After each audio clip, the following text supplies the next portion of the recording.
जय श्री गणेश। आप सभी को सकट चौथ की बहुत बहुत शुभकामनाएं।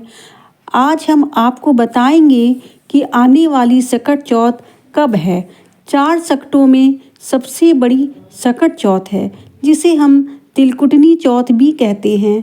इस दिन भगवान गणेश की पूजा निर्जला व्रत करके की जाती है और ये निर्जला व्रत इसलिए रखा जाता है कि उनकी संतान को सुख समृद्धि प्राप्त हो और वो दीर्घ आयु हो।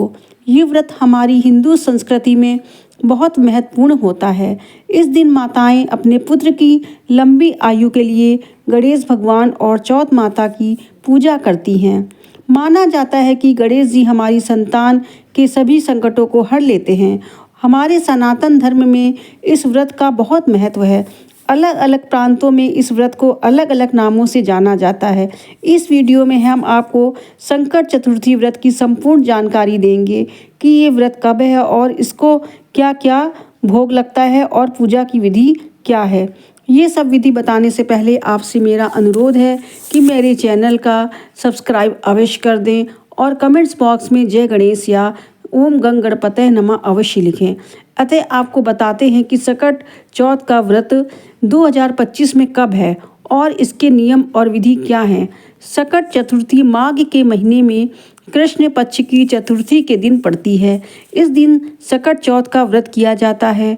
ये व्रत माताएं अपनी संतान के स्वास्थ्य और दीर्घायु के लिए करती हैं। इस व्रत को करने से गणेश भगवान संतान में आने वाले हर कष्टों को दूर करते हैं। इस दिन माताएं पूरे दिन निर्जला व्रत करके चांद निकलने पर अर्घ्य देकर व्रत तोड़ती हैं।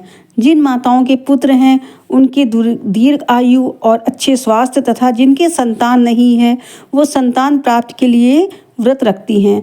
इस दिन विशेष रूप से गणेश जी की पूजा होती है और उनको तिल से बनी चीज़ों का भोग लगाया जाता है और उसी का प्रसाद खाया जाता है। अब आपको पूजा विधि के बारे में बताते हैं। अब की सकट चतुर्थी 17 जनवरी दिन शुक्रवार को पड़ रही है। इस दिन माताएं सूर्यास्त से पहले उठकर स्नान आदि से निवृत्त होकर पूजा घर में किसी चौकी पर लाल कपड़ा बिछाकर गणेश जी की प्रतिमा रख दें और घी अथवा तिल के तेल का दिया जलाकर गणेश जी की प्रतिमा के सामने रखें। गणेश जी पर पुष्पमाला, अक्षत आदि चढ़ाएं तथा भोग में तिल से बने लड्डू अवश्य चढ़ाएं। इसके बाद आपको सकट चौथ की कथा सुननी है। अगर आपको कथा नहीं आती है तो बाजार में सकट चौथ की कथा की किताब मिल जाती है, उसे लाकर घर में कथा अवश्य पढ़ें। इसके बाद गणेश जी की आरती करें और क्षमा याचना करें। कुछ प्रांतों में सकट चौथ की पूजा सायंकाल को होती है। वहां गणेश जी की प्रतिमा के साथ साथ सकट चौथ माता की भी फोटो या कैलेंडर लगाएं या दीवार पर भी बना सकती हैं। सायंकाल को पूजा करने के बाद जब चांद निकल आए तो चांद की पूजा कर अर्घ्य देकर पूजा को तोड़ा जाता है। इस तरह की कथा और पौराणिक कथा और पूजा विधि जानने के लिए मेरे चैनल को सब्सक्राइब कर दें। आपका बहुत बहुत धन्यवाद। जय श्री गणेश।